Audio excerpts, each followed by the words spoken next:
Selamat pagi, Bu Lentaria. Selamat pagi. Bu. Ya, selamat pagi juga, Bu Erika. Pagi. Ya, semoga kita semua sehat ya. Baik, pada hari ini saya akan memsupervisi Bu Lentaria.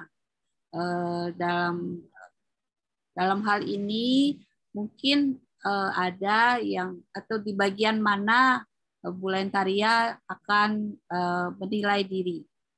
Silakan Bu, dilihat dulu rubriknya. Di bagian manakah Ibu akan menilai diri Ibu? Ya, ini rubrik yang saya pilih mendengarkan. Mendengarkan aktif ya Bu. Oke, Ya. baik. Kemudian Ibu saat ini berada pada level berapa? Menurut Ibu? Pada level 4, Bu. Ibu saat ini sudah berada pada level 4. Ya. Oh, ya. Jadi nanti dalam berkomunikasi dengan coach, berarti Ibu sudah bebas dari judgement, asumsi, asosiatif, dan dapat menangkap emosi coach. Betul ya, Bu? Betul, Bu. Ya, baik. Silakan Ibu. Kemudian rasa Ibu hari ini bagaimana, Bu? Bagaimana? Perasaan saya hari ini sangat senang, makanya saya bisa senyum. Ya. Karena termotivasi dengan coach ini, percakapan antara coach dengan coaching. Baik Ibu, semoga semangatnya Ibu bisa menular ya kepada kita semua ya. Baik ya, Ibu, Bu. silakan mulai dilakukan sesi coachingnya. Baik, selamat pagi Bu Erika. Bagaimana kabarnya Bu Erika? Selamat pagi Ibu, baik, puji Tuhan. Syukurlah Bu. Bagaimana perasaannya hari ini Bu? Perasaan saya senang bisa bertemu dengan Ibu Lenta pada pagi hari ini. Berarti jika ada beberapa pertanyaan dari saya, boleh saya tanyakan ya Bu ya? Baik. Ini tentang kesulitan siswa belajar di kelas Ibu. Menurut Ibu, di dalam pembelajaran kelas, apa kesulitan siswa belajar selama PJJ ini? Terima kasih. Ya, saya merasa sih selama PJJ ini, pembelajaran jarak jauh ini, banyak hal yang dialami oleh peserta didik saya, kesulitan-kesulitan yang memang membuat mereka seperti tidak nyaman untuk belajar menggunakan teknologi. Sebab ada beberapa juga yang tidak memiliki WiFi, kuota di rumah. Ada juga yang memiliki kuota tetapi habis cepat dipakai sehingga harus beli kembali atau isi kembali.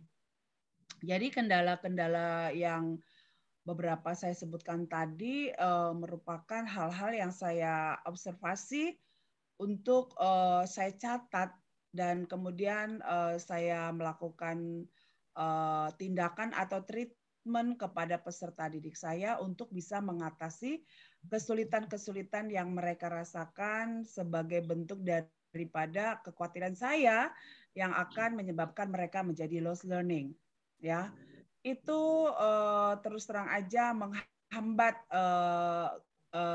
semangat saya untuk mau menjadi fasilitator di kelas dengan sistem digitalisasi, karena peserta didik saya mungkin tidak nyaman juga berkomunikasi via udara atau via teknologi yang selama ini kami melakukan dengan offline, tatap muka.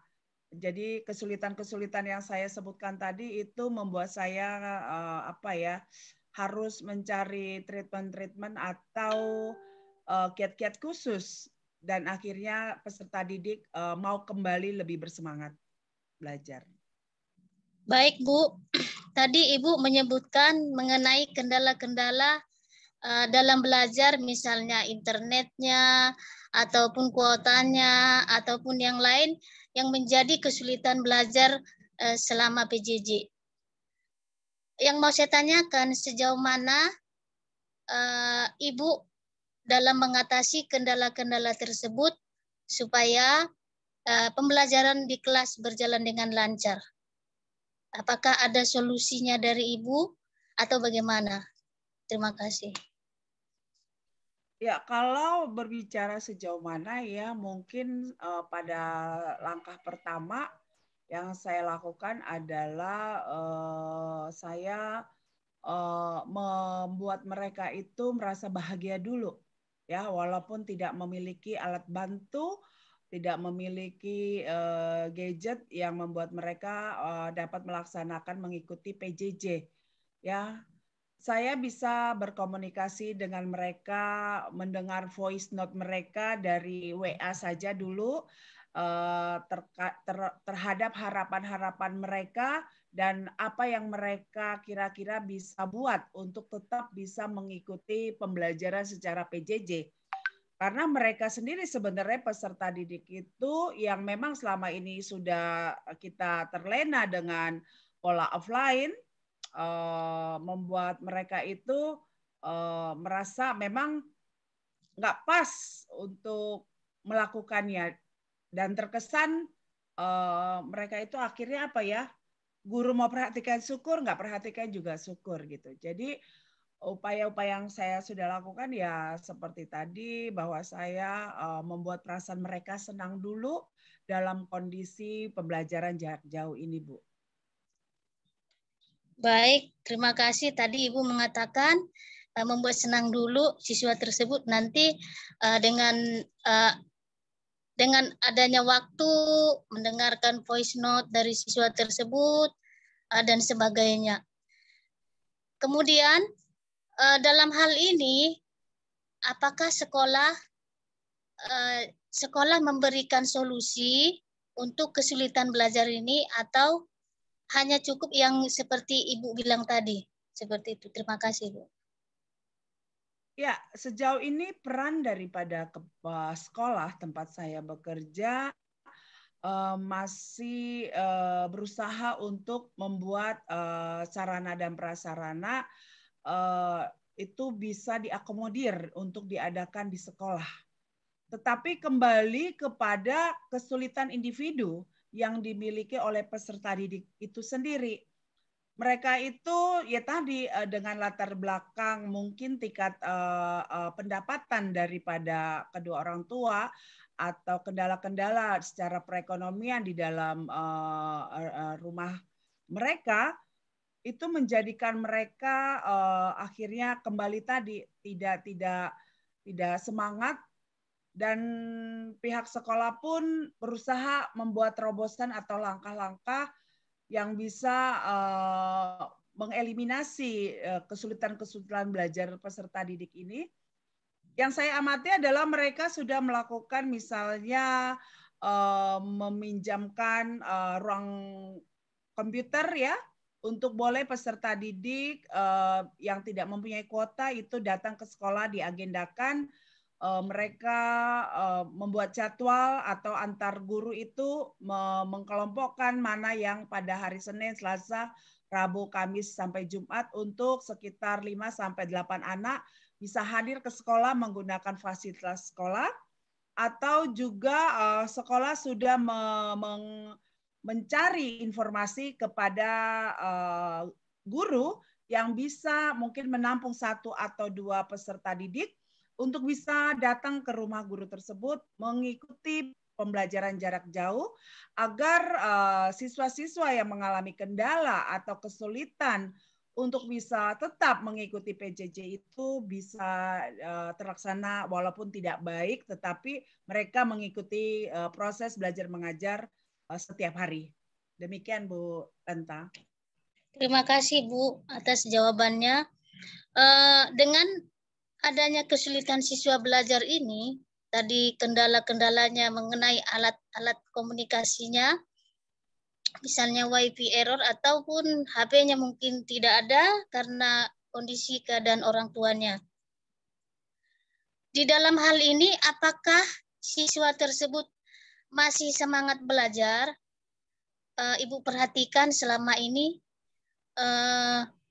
ataukah anak itu malah malas atau tidak mau tahu untuk belajar?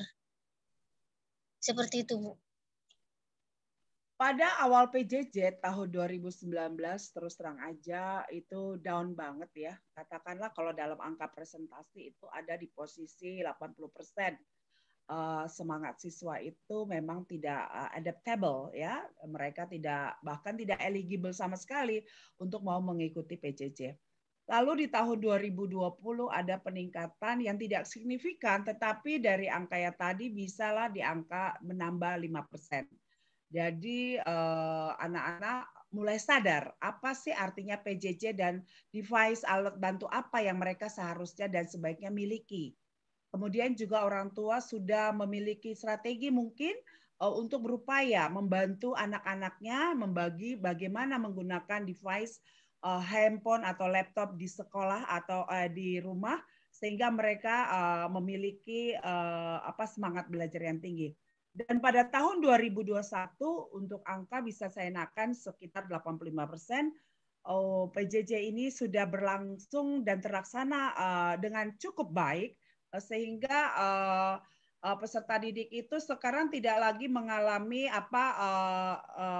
kendala atau learning loss-nya itu sekitar 85% tidak ada lagi dan selebihnya adalah menyesuaikan adaptasi terhadap lingkungan atau suasana di sekolah maupun di rumah.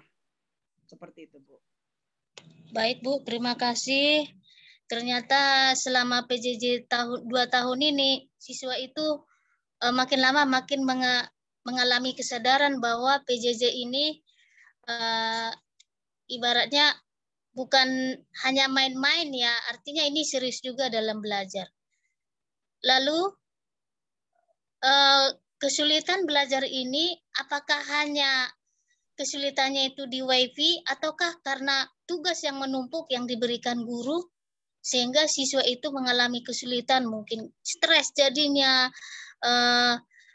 bawaannya malas karena begitu banyak tugas yang diberikan oleh guru. Kenapa tugas banyak diberikan guru? Mungkin karena anak tersebut tidak ada HP-nya, Zoom-nya juga tidak bisa, Wi-Fi-nya tidak bisa. Seperti itu, Bu. Bagaimana, Bu? Ya, sebenarnya sih peserta didik saya itu gimana ya, mereka tahu ya apa yang akan mereka lakukan ya, tetapi saya sebagai pendidik hanya bisa bersabar dan terus melakukan pendekatan yang persuasif agar mereka tetap setiap hari merindukan untuk mau belajar. Baik, Bu. Terima kasih. Pertanyaan yang terakhir, bagaimana perasaan Ibu selama dalam pembelajaran PJJ di kelas? Terima kasih. Pembelajaran jarak jauh di kelas dengan konsep asinkronus ya learning yang kami lakukan terus terang aja membuat saya tidak merasa maksimal dan akhirnya memutuskan bahwa saya itu tidak begitu bahagia atau happy dengan konsep pembelajaran PJJ, tetapi saya menyadari bukan dari segi saya, tetapi dari segi kesesuaian apa yang saya mau dengan peserta didik lakukan dan mau karena tadi latar belakang yang sudah saya sebutkan. Semoga ke depan itu saya bisa memiliki perasaan bahagia dan peserta didik saya akhirnya sama seperti saya menyadari bahwa ke depan masa atau abad itu sudah berganti dengan masa digital, bahkan blended sekalipun bisa kami laksanakan dengan baik. Iya, baik Bu. mungkin dengan adanya kejadian kesulitan belajar ini, mudah-mudahan lebih baik ke depannya. Bisa saja untuk ke depannya kita tatap muka 100%, tidak ada lagi blended learning ya. Kalau menurut saya blended learning tetap bisa kita laksanakan walaupun kita tetap muka.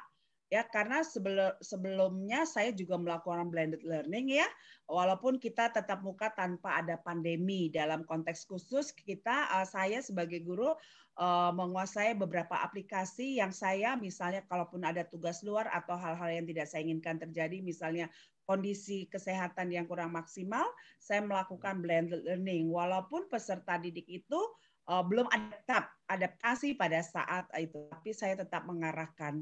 Apalagi sekarang zaman sudah berubah menjadi millennial learning as asynchronous learning, Bu. Baik, Bu. Ternyata Ibu juga sangat kreatif, inovatif dalam hal melakukan pelajaran di kelas supaya siswa tersebut lebih menarik perhatiannya dan termotivasi untuk belajar. Terima kasih, Bu Lenta. Terima kasih. Demikian dari saya. Terima kasih. Semoga kedepannya kita berjalan dengan lancar dalam hal pengajaran kita di kelas. Terima kasih. Selamat pagi. Pagi, Bu.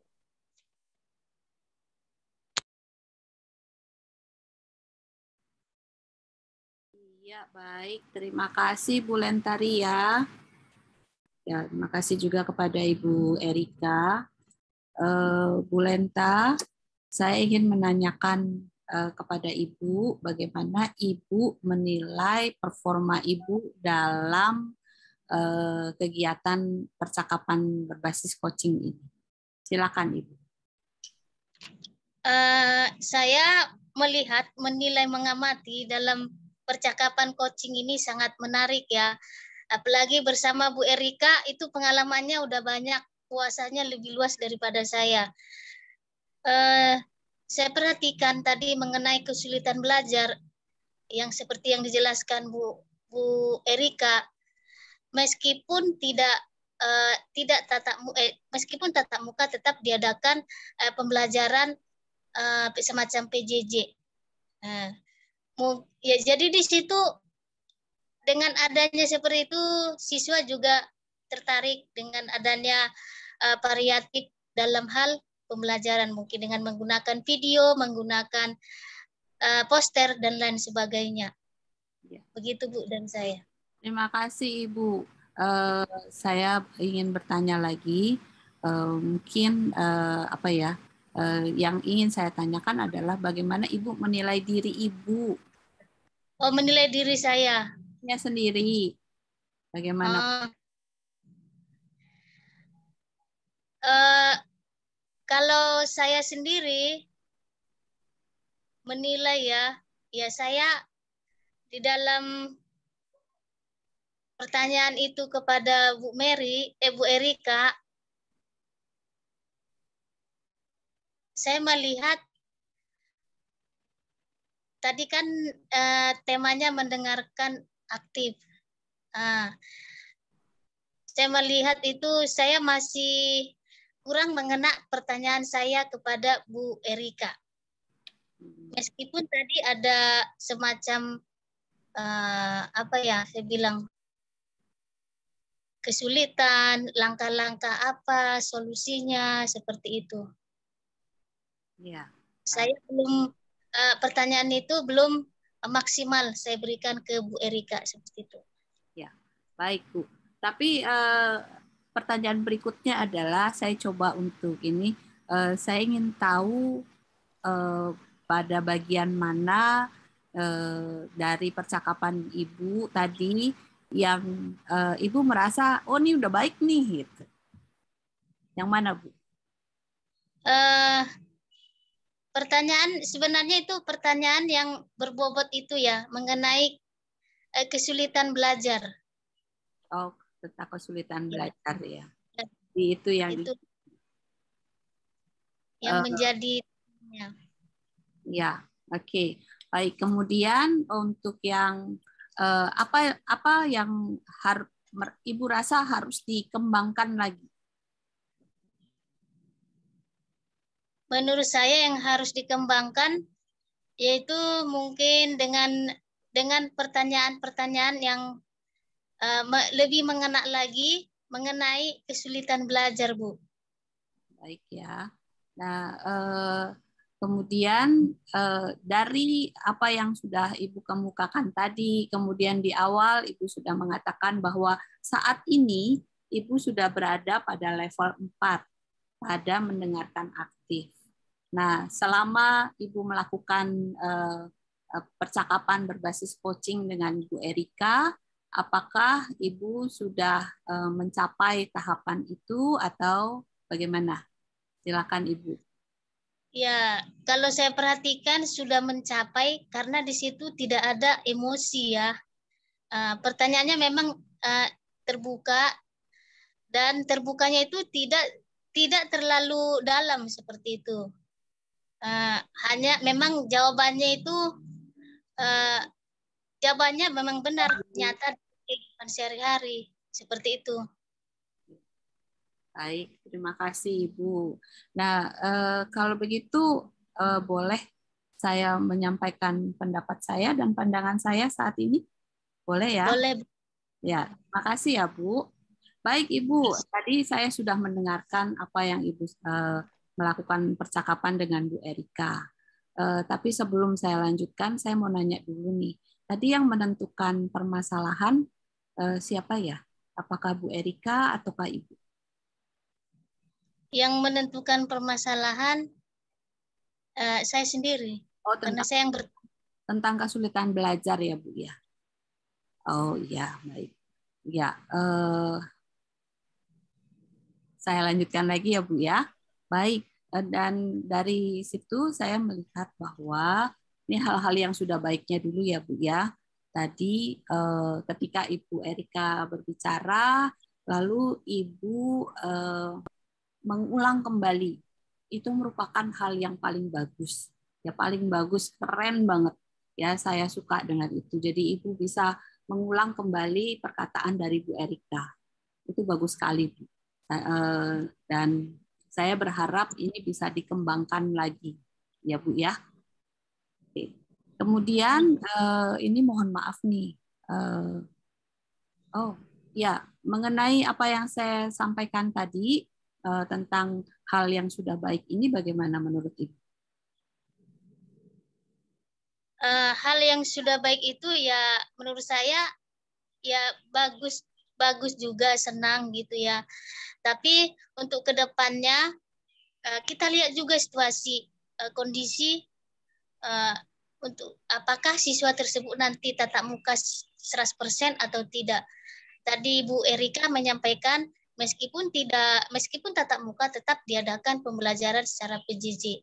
Nah, itu sangat menarik buat saya karena saya sendiri ya tidak pernah mengadakan seperti itu. Kebetulan sekolah kami ya kalau tatap muka, tidak boleh PJJ seperti itu. Baik. Ya, terima kasih Ibu. Kemudian untuk hal-hal yang perlu dikembangkan lagi, saya mohon maaf sekali, saya melihat bahwa Ibu masih kurang dapat menangkap emosi dari Bu Erika. Ya, ini bisa dilihat dari ketika Bu Erika berbicara, Ibu tampaknya ya ini yang sepenangkapan saya Ibu melihat ke tempat lain. Nah, ini rasanya mesti diperbaiki. Menurut Ibu bagaimana? Iya, itu benar sekali. Seperti saya bilang itu level 4 ada semacam emosi ya. Artinya saya harus memancing Ibu Erika itu pertanyaan yang lebih tajam begitu.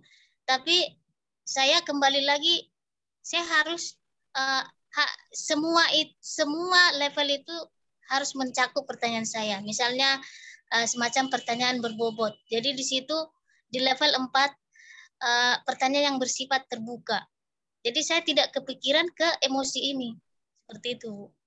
Baik, terima kasih Bu. Kemudian berikutnya adalah ya saya harapkan untuk ini berikutnya bisa dikembangkan ya, yang kalau Ibu merasa kurang, kemudian bisa dikembangkan ke berikutnya. ya. Ya, dan setelah Ibu mendengar semua yang saya sampaikan ini, bagaimana cara Ibu untuk meningkatkan performa Ibu sendiri? Cara untuk meningkatkan performa sendiri, saya harus mempersiapkan rubrik mana yang harus saya utamakan. Kalau memang secara keseluruhan, ya mungkin butuh waktu juga ya. Karena kalau hanya satu rubrik saja itu butuh waktu bisa sampai 20 menit. Tergantung pertanyaan dan jawabannya. Dan itu tergantung waktu yang saya gunakan nanti. Kalau kira-kira waktunya lama, berarti semua rubrik itu akan saya gunakan.